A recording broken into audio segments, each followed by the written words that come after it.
नमस्कार, स्वागत करती हूँ आप सभी का। आप देख रहे हैं भारत 24। मैं हूँ आपके साथ पूर्णिमा मिश्रा और वक्त है वंदे भारत का। वंदे भारत में आज तमाम खबरों पर बात होगी, लेकिन सबसे पहले बात होगी राम मंदिर की। राम मंदिर में सत्य वाले सबूत, भारत स्तंभ से अयोध्या अभिभूत। दूसरी खबर होगी सनातन को कुष्ठ या कोढ़ बताने वाले, सनातन धर्म का अपमान करने वालों पर कैसे प्रधानमंत्री मोदी ने प्रहार किया है। तीसरी खबर होगी जो कि बेहद अहम है, नई संसद से जुड़ी हुई खबर है। 19 सितंबर को शुभ मुहूर्त तय हो चुका है जब नया अध्याय लिखा जाएगा और नई संसद में लहराएगा तिरंगा। इसके साथ ही बात होगी हिंदी दिवस की भी, क्योंकि हिंदी है हम। आइए वंदे भारत की शुरुआत करते हैं और सबसे पहले आराध्य प्रभु श्री राम के भव्य और दिव्य मंदिर के निर्माण कार्य की बात करेंगे, क्योंकि यह निर्माण कार्य अंतिम चरण में है। और इसी बीच अयोध्या में बन रहे भव्य राम मंदिर का नया वीडियो सामने आया है। इसमें गर्भगृह और प्रवेश द्वार, फर्स्ट फ्लोर पर चल रहे निर्माण और खंभों को दिखाया गया है।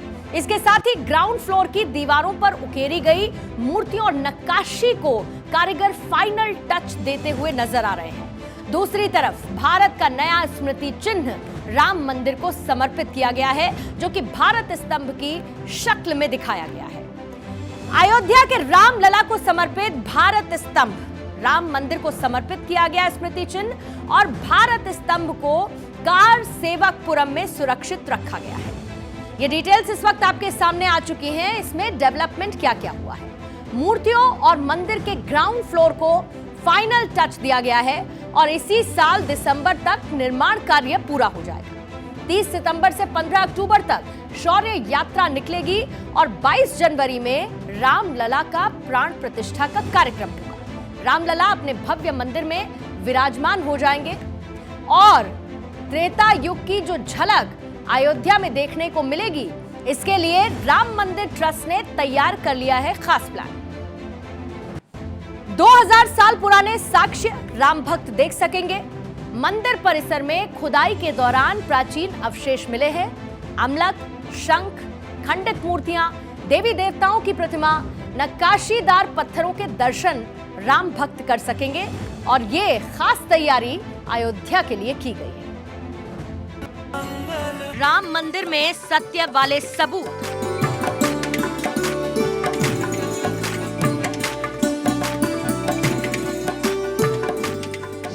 भारत स्तंभ से अयोध्या अभिभूत।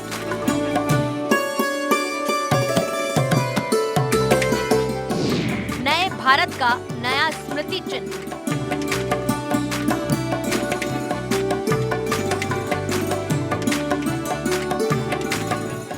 रामनगरी अयोध्या, जिसके कण कण में प्रभु श्री राम का वास है। आज उसी अयोध्या में मर्यादा पुरुषोत्तम प्रभु राम लला का भव्य और दिव्य मंदिर आकार ले रहा है।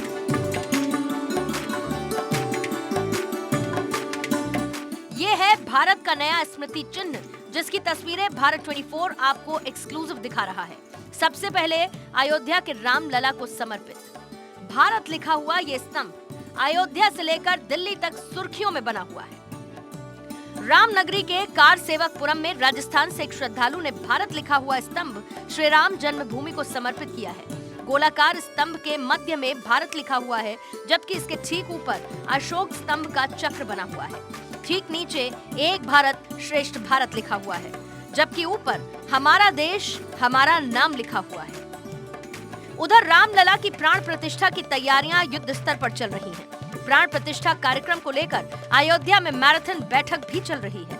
अगस्त 2020 में जब पीएम मोदी ने अयोध्या में राम मंदिर की नींव रखी थी, तब से मंदिर का निर्माण कार्य तेजी से चल रहा है। प्राण प्रतिष्ठा कार्यक्रम में अयोध्या में लाखों की संख्या में श्रद्धालु पहुंचेंगे। श्रद्धालुओं को मूलभूत सुविधा मुहैया कराने को लेकर तैयारियां तेज कर दी गई हैं। सूत्रों की माने तो 22 जनवरी 2024 में भगवान राम अपने भव्य मंदिर में विराजमान होकर दिव्य दर्शन देंगे। भगवान राम के प्राण प्रतिष्ठा महोत्सव को लेकर पूरे देश के मठ मंदिरों में यज्ञ अनुष्ठान होगा। ये प्राण प्रतिष्ठा का कार्यक्रम है वह देश ही नहीं विदेश में भी जाना जाए, क्योंकि 500 वर्षों के लंबे कालखंड की प्रतीक्षा समाप्त हो रही है। तो लोग चाहते हैं कि माननीय प्रधानमंत्री जी का आगमन हो, देश के अनेक विद्वानों का इसमें सहयोग हो, साधु संत जो है भारी मात्रा में आए।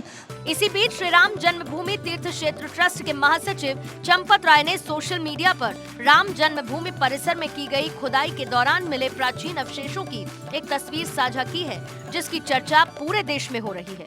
इन अवशेषों की तस्वीरों में कई मूर्तियां और पिलर दिख रहे हैं।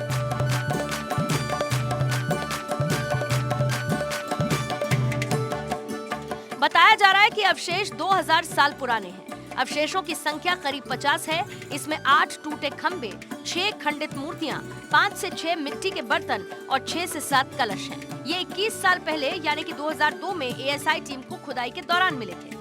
प्राचीन और पुराने अवशेषों के बारे में आज की युवा पीढ़ी जान सके, इसके लिए राम मंदिर परिसर में खुदाई के दौरान मिले प्राचीन मठ मंदिरों के साथ, जिसमें अमलक, शंख, खंडित मूर्तियां, देवी देवताओं की प्रतिमा, नक्काशीदार पत्थर के दर्शन राम भक्त अब राम मंदिर परिसर में कर सकेंगे। हालांकि अब भी अस्थायी मंदिर में विराजमान रामलला के दर्शन पूजन करने के बाद श्रद्धालु निकासी मार्ग पर पुराने अवशेष के दर्शन करते हैं। राम भक्तों को बेसब्री से इंतजार है जब राम मंदिर में रामलला विराजमान हो जाएंगे और सालों का सपना पूरा होगा। इस दौरान श्रद्धालु पुराने और प्राचीन अवशेष का भी दर्शन पूजन कर सकें और राम के सबूत मांगने वालों को इन साक्ष्यों के साक्षात दर्शन हो सकेंगे। Bureau report, Bharat 24। सनातन का अपमान करने वालों को आज प्रधानमंत्री मोदी ने करारा जवाब दिया। पीएम मोदी ने विपक्ष के नेताओं के आरोपों पर सवाल उठाए और कहा कि ये गठबंधन भारत की आत्मा, भारतीयों की आस्था और भारत की संस्कृति पर हमला कर रहा है। जिस सनातन से प्रेरित होकर देवी अहल्याबाई होलकर ने देश के कोने कोने में सामाजिक कार्य किए, नारी उत्थान का अभियान चलाया, देश की आस्था की रक्षा की, ये घमंडिया गठबंधन, ये इंडी अलायंस उस सनातन संस्कारों को, परंपरा को समाप्त करने का संकल्प लेकर के आए हैं। सनातन विरोधियों पर, सनातन के खिलाफ बोलने वालों पर पीएम मोदी जमकर बरसे। पीएम मोदी ने कहा कि गांधी जी के आखिरी शब्द थे, हे राम। वो जीवन भर सनातन के पक्ष में रहे, लेकिन आज घमंडिया गठबंधन सनातन को समाप्त करना चाह रहा है। सनातन को लेकर उदयनिधि ने विवादित बयान दिया। उसके बाद तमिलनाडु सरकार में शिक्षा मंत्री पोनमुडी ने भी सनातन का विरोध ही इंडिया का एजेंडा बता दिया। பத்திரிகைகளின் மூலமாக, ஊடகங்களின் மூலமாக நம்முடைய இந்த சனாதன எதிர்ப்பு கொள்கையை இந்தியா என்ற இங்கே எல்லாம் நண்பர்களும் சொல்லிவிட்டார்கள். இந்த இந்தியா என்பது ஒரு சனாதன கொள்கைக்கு எதிர்ப்பாக உருவாக்கப்பட்டிருக்கிற கூட்டணி தான் இந்தியா. இதற்குள் கருத்து வேறு। पीएम मोदी से पहले यूपी के सीएम योगी ने भी सनातन विरोधियों को आड़े हाथों लिया। योगी ने कहा कि सनातन विरोधियों को राम नहीं बल्कि विदेशी आक्रांता पसंद है। सनातन धर्म की परंपरा के प्रति, भारत के आध्यात्मिक सांस्कृतिक परंपरा को आगे बढ़ाने वाले महापुरुषों के प्रति, दैवीय विभूतियों के प्रति, राष्ट्र नायकों के प्रति, स्वतंत्रता संग्राम सेनानियों के प्रति सम्मान और गौरव की अनुभूति हर भारतवासी के मन में होनी चाहिए। सनातन विरोधियों पर मोदी ने आज बड़ी चोट की। योगी और मोदी ने मिलकर सनातन के खिलाफ बोलने वालों पर करारा प्रहार किया और साफ कर दिया कि सनातन और प्रभु राम का अपमान बर्दाश्त नहीं होगा। Bureau report, Bharat 24।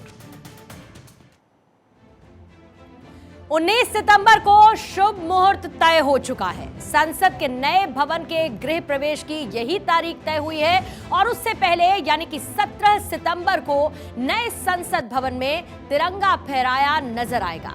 18 से 22 सितंबर के बीच संसद का विशेष सत्र बुलाया गया है और इस दौरान संसद में 4 बिल पेश किए जाएंगे। उधर बीजेपी ने अपने सभी लोकसभा और राज्यसभा सांसदों को व्हिप जारी किया ताकि सभी सांसद 5 दिन संसद के दोनों ही सदनों में मौजूद रहे और यह है नया संसद भवन।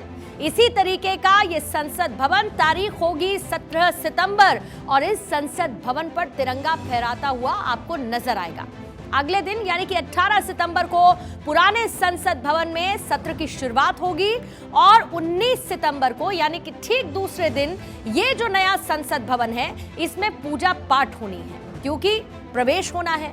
19 सितंबर को ही दोनों सदनों की एक साझा बैठक भी होगी, लेकिन विशेष सत्र जिसको सरकार ने बुलाया, विपक्ष ने उसको लेकर सवाल खड़े किए, उसका एजेंडा क्या होगा, सबसे पहले आपको वो भी बता देते हैं। 18 से 22 सितंबर तक क्योंकि संसद का विशेष सत्र चलने वाला है और नए संसद भवन में विशेष सत्र होगा। 75 सालों में संसद की जो यात्रा रही उस पर चर्चा होगी। सदन में 4 विधेयकों पर चर्चा की जाएगी और सीईसी की नियुक्ति से जुड़े हुए बिल पर चर्चा होगी और इसी बिल की चर्चा के साथ शुभारंभ हो जाएगा नए संसद भवन का संसद सत्र चलने के साथ ही। एक रिपोर्ट आपको दिखा देते हैं।